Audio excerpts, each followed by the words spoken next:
कि दिल के दरिया को किसी रोज उतर जाना है, इतना बेसमत ना चल, लौट के घर जाना है। अब जो कह रहे थे कि लीडर को छुड़वाना है, गए छुड़वाने थे, खुद बंद हो गए। ये पहली दफा देखा है कि छुड़वाने लीडर को जा रहे थे, बंद खुद हो गए। हम पहले भी इनको समझाते थे कि ये सियासत मत करें, ये बीज जिन्होंने बोए हैं फसल भी यही काटेंगे। इंफॉर्मेशन मिनिस्ट्री एक नई फिल्म बनाने का सोच रही है, उसका नाम होगा मैं लाहौर नहीं जाऊंगा। पहले एक फिल्म आई थी, ये उसका अगला हिस्सा है कि मैं लाहौर नहीं जाऊंगा।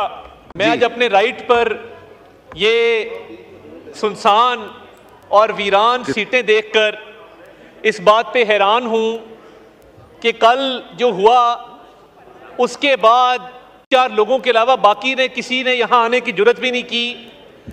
तो हमने वो वक्त देखा है कि जब हम इनको समझाते थे कि थोड़ा सा संभल कर चलें, थोड़ा सा खौफे खुदा रखें, और जो इनका तर्ज अमल था और जो यहां से पहली बार तारीख में हमने देखा कि ट्रेजरी बेंचेस ने नारे लगते थे, पहली बार हमने देखा कि ट्रेजरी बेंचेस से ऑपोजिशन को तकरीर से रोका जाता था, पहली बार हमने देखा कि कस्टोडियन ऑफ द हाउस की बजाय जो प्रोडक्शन ऑर्डर जारी करने की हिदायत आती थी वो वजीर आजम हाउस से आती थी, और बानी चेयरमैन पीटीआई बताते थे कि किसका प्रोडक्शन ऑर्डर जारी किया जाएगा, किसका नहीं किया जाएगा।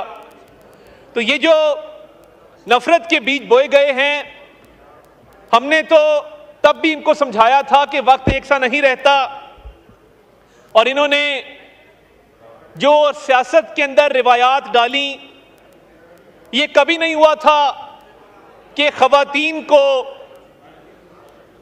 सियासी इंतकाम का निशाना बनाया जाता।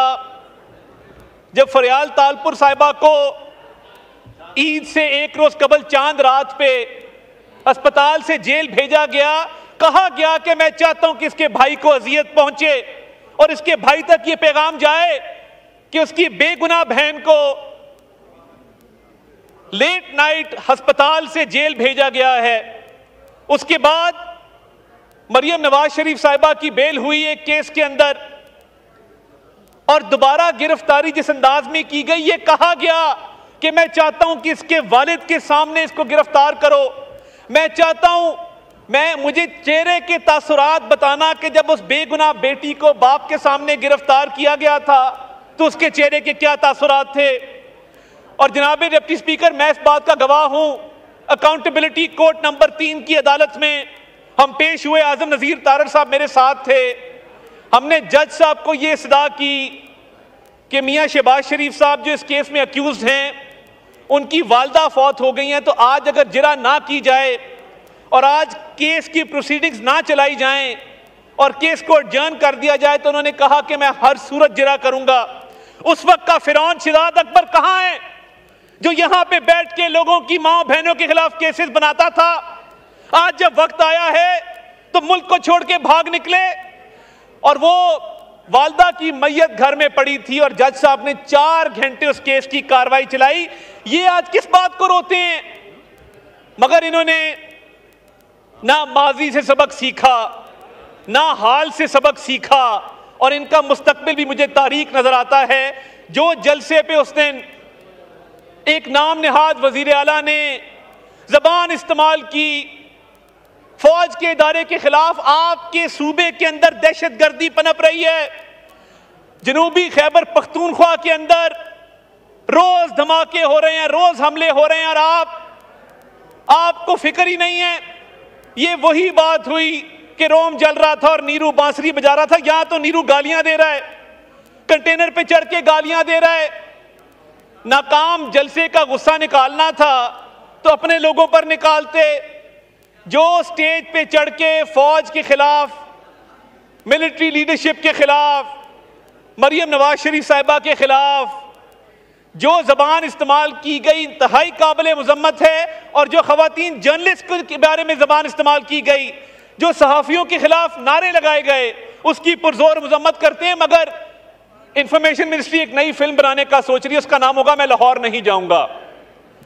पहले एक फिल्म आई थी, ये उसका अगला हिस्सा है कि मैं लाहौर नहीं जाऊंगा, क्योंकि अब मेरा ख्याल है कि शायद लाहौर जाने का इरादा तर्क कर दिया जाए और ये लश्करकशी किस बात की है? 12.5 साल से आपकी हुकूमत है, मुझे PKLI के लेवल का एक अस्पताल दिखा दो। 12.5 साल से आपकी हुकूमत है, रावलपिंडी इंस्टीट्यूट ऑफ कार्डियोलॉजी जैसा एक अस्पताल दिखा दो, दानिश स्कूल सिस्टम जैसा एक स्कूल दिखा दो। आप लोगों ने सरकारी फंड भी इस्तेमाल किए तो अपनी जाती तशहीर पे किए। अब जो कह रहे थे कि लीडर को छुड़वाना है, गए छुड़वाने थे, खुद बंद हो गए। ये पहली दफा देखा है कि छुड़वाने लीडर को जा रहे थे, बंद खुद हो गए। तो ये नफरत की सियासत, इंतकाम की सियासत, तकसीम की सियासत, हम पहले भी इनको समझाते थे कि ये सियासत मत करें, ये बीज जिन्होंने बोए हैं फसल भी यही काटेंगे। तो मैं तो तब भी इनको कहता था कि संभल कर चलें, मगर इनको हमारी बात समझ नहीं आती थी। तो मैं इस शेर से अपनी बात खत्म करूंगा कि दिल के दरिया को किसी रोज उतर जाना है, इतना बेसमत ना चल, लौट के घर जाना है। बहुत शुक्रिया।